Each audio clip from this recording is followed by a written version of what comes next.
여러분 안녕하십니까? 채널K 뉴스입니다. 다음 주 설날을 앞두고 뉴욕 일원에서 다양한 설맞이 행사가 열리고 있는데요.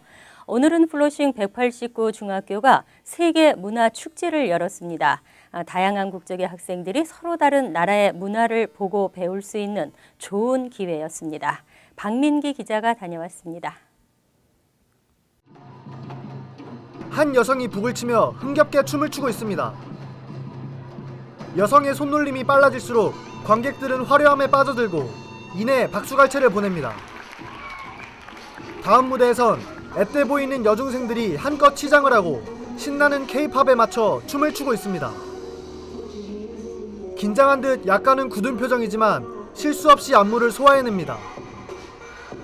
플러싱에 위치한 189 중학교는 설날을 맞아 학생들이 다른 나라의 문화를 직접 보고 배울 수 있도록 설맞이 세계 문화축제를 열었습니다.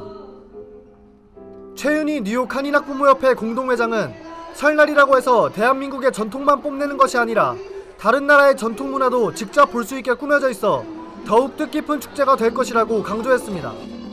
오늘로써 주니어 하이스쿨 189에서 8년째 설날 행사를 하게 됩니다. 근데 우리가 이 설날 행사를 하는데 좀 특별한 것은 뭐냐면은 설날을 우리 것만 보여주는 게 아니라 설날 루나 인터내셔널 페스티벌이라고 그래서 모든 그 다른 민족도 자기의 문화하고 또 자기의 무용이나 뭐 이런 거를 다 옷 같은 것도 그렇고요. 그래서 그 설날 밑에서 또 여러 모든 문화를 즐길 수 있는 그런 특징이 있습니다. 대한민국 전통 사물놀이, 부채춤, K-팝을 선보인 다음엔 중국, 일본, 아프리카 등 세계 각국 출신의 학생들이 자신들의 전통 문화를 소개했습니다. 학생들이 전통 의상과 춤, 피아노 연주, 합창 등을 선보이자 관객들은 연신 박수를 보냅니다. 다른 한켠에선 각국 전통 음식을 맛볼 수 있는 자리도 준비됐습니다. 다양한 나라의 음식이 준비됐지만 가장 인기가 많은 음식은 단연 한국 음식이었습니다. 성황리에 마무리된 오늘 축제는 학생들이 각국의 문화뿐 아니라 음식까지 접하며 다른 나라의 전통을 배울 수 있는 좋은 기회가 됐습니다. 채널K 뉴스 박민기입니다. 세계의 수도라 불리는 뉴욕 수백 개 국가 출신의 다양한 사람들로 구성이 되어 있습니다. 멜리사 마크 비버리터 뉴욕시 의회 의장이 모든 근로자와 저소득층의 권리를 보호하고 평등한 정책을 펼치는 데 주력하겠다고 밝혔습니다.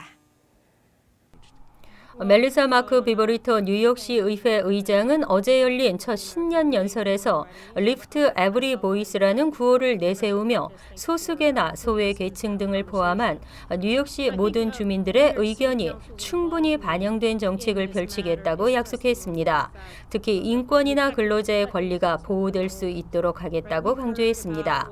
마크 비버리터 의장은 시민들을 인종이나 종교 등 각종 차별로부터 보호하는 뉴욕시 인권 조례가 있지만 이 집행을 감독하는 인권위원회는 1990년대 이후 예산의 80%가 삭감되고 직원도 대폭 줄었다고 지적했습니다. 이에 2015에서 16 회계년도 예산안에서는 위원회 예산에 $500만 추가하겠다고 밝혔습니다. 또 저소득층의 법률 지원을 강화하고 근로자의 권리 보호를 위해 주정부와는 별도로 뉴욕시 최저임금을 책정하는 방안을 모색하겠다고 밝혔습니다. 이 밖에도 소기업에 대한 지원과 규제 완화, 서민주택 지원 및 세입자 권리 강화 등과 관련한 지원을 약속했습니다. 미 시민권을 포기한 사람이 급증하면서 지난해 미 국적 포기자는 역대 최고치를 기록했습니다. 금융계좌 신고법이 발효되면서 부담을 느낀 사람들이 앞다퉈 시민권을 포기하고 있는데요. 보완책 마련이 지적됐습니다. 지난해 미국 국적을 포기한 사람이 3,415명인 것으로 집계됐습니다. 지난 2013년 2,999명과 비교하면 14% 증가했습니다. 어제 일자 연방관보에는 지난해 4분기 동안 국적을 포기한 사람들의 명단도 게재됐는데 4분기에만 분기별 기록에서 사상 두 번째인 1,062명이 국적을 포기했습니다. 국적 포기자 수는 지난 2009년까지 주로 400에서 500명 900명대에 머물렀지만 2010년 1,534명으로 급증한 후 2012년을 제외하고는 매년 크게 증가하고 있습니다. 전문가들은 이런 현상의 주요 원인으로 해외 금융자산 신고제 등 해외 보유 자산에 대한 국세청의 감시 강화를 꼽고 있습니다. 실제로 국세청이 2009년 해외 금융계좌 자진신고 프로그램을 시행하고 2011년부터 조세 정보 자동 교환 협정이 발효되면서 국적 포기자가 급증하고 있습니다. 이에 따라 일부에서는 해외 탈세를 막기 위해 만들어진 제도가 점점 더 많은 미국 국민이 국적을 포기하는 부작용을 불러오고 있다며 보완책을 촉구하고 있습니다. 뉴저지주 아발론 아파트 화재 원인과 대처에 부실함이 속속 드러나고 있습니다. 화재는 화재 경보 시스템이 자동으로 작동되면서 알려졌는데요. 그 누구도 911에 신고하지 않은 것으로 드러나 충격을 주고 있습니다. 지난달 발생한 에주어러 아발론 아파트의 화재 사고와 관련해 처음 화재를 일으킨 무면허 배관 수리공 2명은 물론 아파트 측 직원들도 911에 신고하지 않은 것으로 확인됐습니다. 당초 수리공들은 화재 발생 후 바로 911에 신고하지 않고 스스로 불을 끄려다 15분간 지체한 뒤 아파트 슈퍼바이저에게 연락했습니다. 하지만 아파트 측 역시 소방당국에 신고한 기록이 없는 것으로 나타났습니다. 911 기록에 따르면 화재 발생 당일 오후 4시 22분쯤 아파트 단지 내 자동 화재 경보 시스템에 의해 최초로 화재가 신고됐습니다. 초기 진압에 소홀해 화재가 걷잡을 수 없이 커졌다는 의혹이 있는 가운데 아파트 측의 부실 대응 논란이 더 커질 것으로 전망되고 있습니다. 현재 아파트 소유주를 상대로 피해 보상을 요구하는 세입자들의 소송도 잇따르고 있는 것으로 전해졌습니다. 한류 열풍이 한몫을 하고 있습니다. 미 전역 대학교에서 한국어 수강 열기가 뜨거운데요. 일본어나 러시아어 수강생이 줄어드는 것과는 대조적으로 4, 5년 사이 한국어 수강생은 45%나 늘어났습니다. 현대언어협회는 2,500여 개 대학을 조사해 대학 외국어 수강생 보고서를 발표했습니다. 이 보고서에 따르면 지난 2009에서 2013년 사이 한국어 강좌 수강생이 44.7%나 증가한 것으로 나타났습니다. 같은 기간 전체 외국어 수강생은 6.7%나 줄어들어 대조적인 모습을 보였습니다.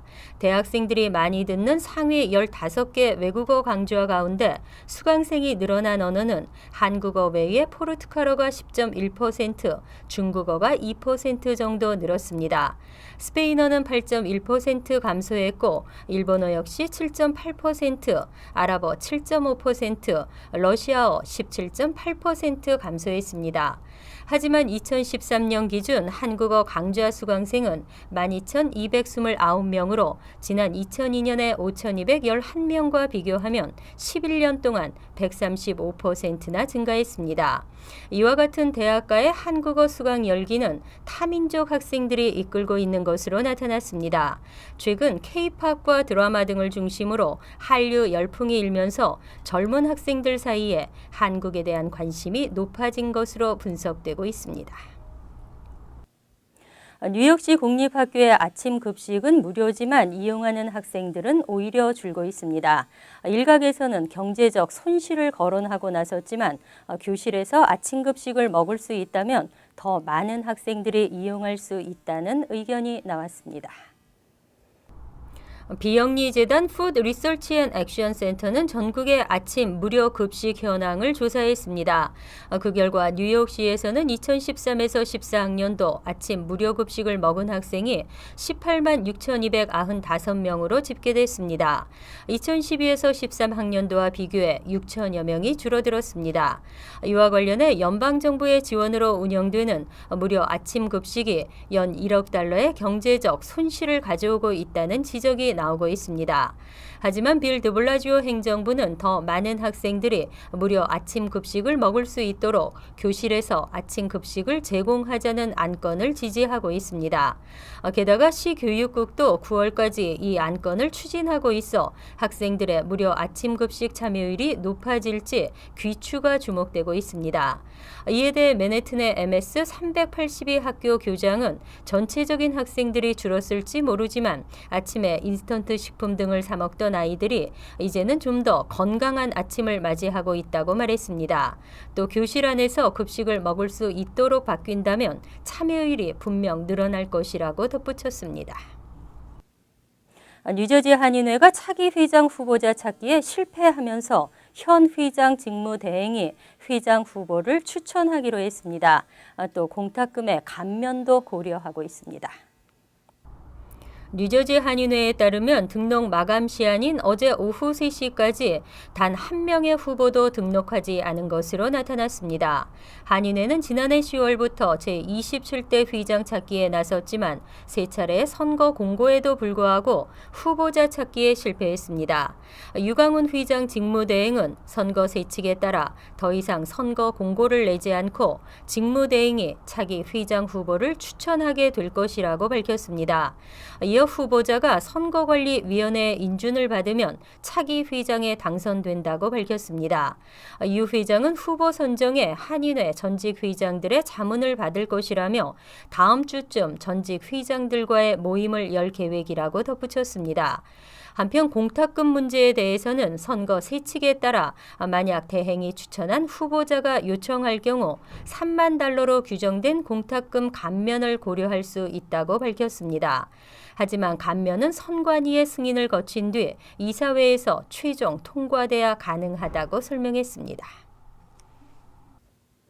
공화당이 오바마 대통령의 이민개혁안을 무산시키는 데 실패하면서 출구 찾기에 나섰습니다. 하지만 상하원이 서로 책임을 떠넘기고 있습니다. 국토안보부 셧다운이 또다시 초읽기에 들어갈 전망입니다. 상원은 지난주 세 차례 연속으로 국토안보부의 2015 회계년도 예산안 가운데 이민개혁 행정명령 집행비를 뺀 예산안을 투표에 붙였습니다. 하지만 민주당의 일사불란한 반대로 통과시키지 못했습니다. 상원 100석 가운데 공화당 의석이 54석으로 다수지만 필리버스터를 위한 60표를 얻지 못했습니다. 이에 따라 지난해 말 처리한 국토안보부 잠정 예산안의 시한이 초읽기에 들어갔습니다. 미국 의회가 이달 27일 이전에 국토안보부 예산안을 통과시키지 못하면 이 부처의 기능은 셧다운으로 인해 일부 정지됩니다. 이런 가운데 공화당 상하원 지도부는 서로에게 그리고 민주당의 책임을 전가하면서 퇴로를 모색하고 있습니다. 한편 상황이 공화당에 불리하게 전개될 조짐을 보이자 전략 수정을 요구하는 목소리도 커지고 있습니다. 일부 의원들은 상하원 지도부에 오바마 대통령의 이민개혁 행정명령을 봉쇄하는 작전을 포기하던가 단기 예산안 등 임시 방편을 또 마련하라고 촉구했습니다. 항상 여러분과 함께하는 채널 K 뉴스 여기서 마칩니다. 편안한 밤 되시기 바랍니다.